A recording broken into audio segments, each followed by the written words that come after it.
Harry Potter getting an open world RPG on a handheld seemed like a fantasy from the moment the game was announced for the Switch. So much so that many people thought it could only work as a cloud streaming game.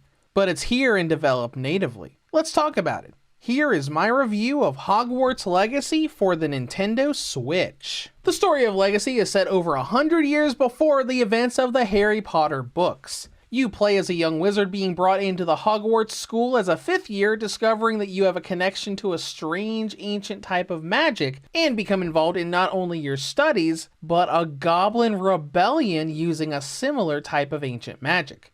Now, as a story, it's pretty good overall. There are a lot of characters at the school you become familiar with and have quite a lot of development from. It also just feels like a Harry Potter novel, with you going through a year of school while also being tangled up in the ancient magic fiasco.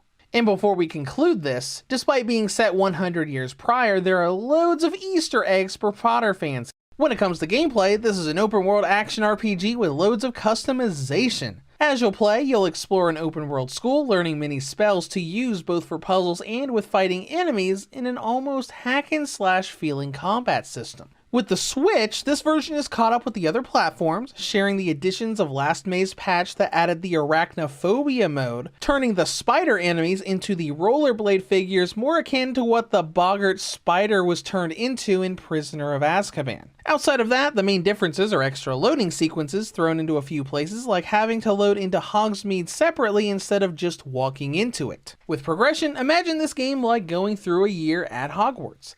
You create a custom character, choose what house you wish to be placed in, and are put into the Hogwarts castle. A gigantic place you have freedom to roam around and explore, along with a lot of areas around the school, including the not so forbidden Forest. Once things are open to you, you can go to classes if you want, or you can just say nope and go on a spider murdering spree through the forest. Speaking of, there are a lot of different things you can do here.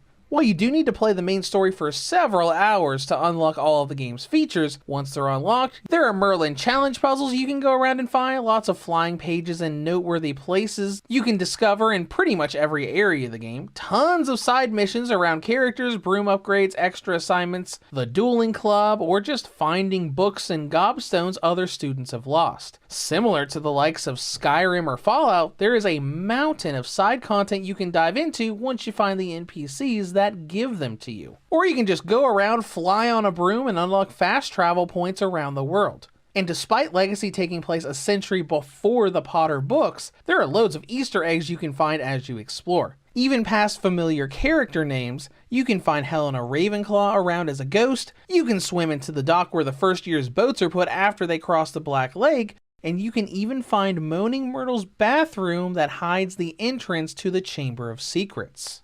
Though it's not all excitement with the references. I'll admit it's fantastic to see little member berries littered around the school as you explore, but the game does take it a bit too far at times. When I saw that the first herbology class you do was planting mandrakes exactly like the first class we see in the movies, I thought it was a bit too much of an exact mirror to the Potter franchise.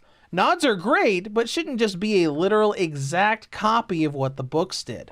But let's get away from that and how you do all of these things you can do. You can freely explore the castle and learn spells from classes that you can use at will. These all come from the franchise and have function, be it for combat or puzzles. For example, the summoning charm Accio is used for collecting flying objects or pulling enemies towards you, while the disillusionment charm can be used to render the player almost invisible to sneak past enemies and sentries.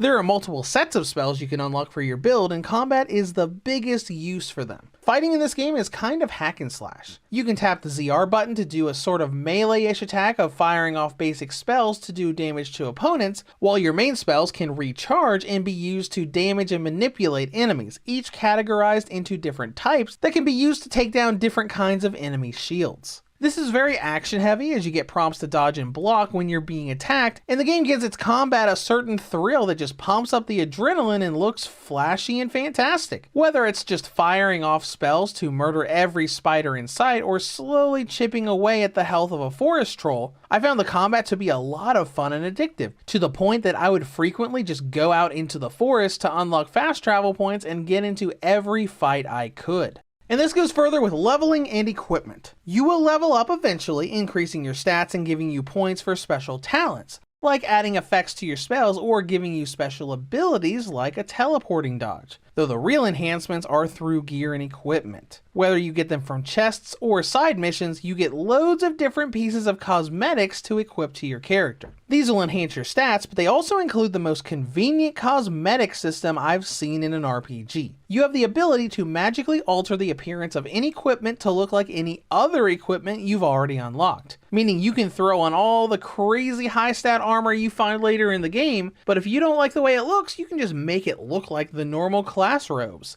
And all of this comes together with a lot of content and length. I mostly did the main story while also doing side missions that would give you new spells, and it was a good 35 hours by the time I reached the end of the game. After that, you can continue playing to finish up side missions and complete the House Cup to end the year. Now let's talk about presentation. We knew cutbacks would happen and they surely did. Visually, I think the game looks okay for what it is. The textures are far less detailed than on home console, but considering this is a game made for the PS5 and Xbox Series X and it was made to work on the Switch, it's not bad at all. Doesn't look super pretty, but it works. Then we get to performance, which we do have some hiccups with. Load times are a bit weird here. Some doors in Hogwarts won't open right away, giving you a little loading circle for a few seconds as it loads the next room. Plus, we mentioned earlier that some areas like Hogsmeade have extra loading sequences that are not present on the other platforms. But then there's the frame rate. This game does drop into the mid to high 20s fairly often when exploring, flying, and well, pretty much anything that's not in a small indoor location. It does stay pretty stable for the most part and is smooth enough to feel good. It isn't perfect, but considering the huge scope of this game, the performance we got is pretty impressive. And then we get to battery life, which is fairly standard. Hogwarts Legacy gives the original and light models a range of 2 to 3.5 hours, while the V2 and OLED get 5 to 6 hours. In conclusion, Hogwarts Legacy brought its huge open world and fast-paced combat to the handheld world with minimal cutbacks in the form of visuals and some extra loading times. Now on the downside, there are a fair number of frame drops into the 20s, it's not the prettiest looking game out there, and some of the Potter references are a bit too on the nose. But if you're a fan of the franchise and don't mind small drops into the 20s, it's a ton of fun to play on the go. Reviews to go rates Hogwarts Legacy for the Nintendo Switch a 7 out of 10. If you have any comments or questions, feel free to leave them below. Thank you for watching, and have a great day.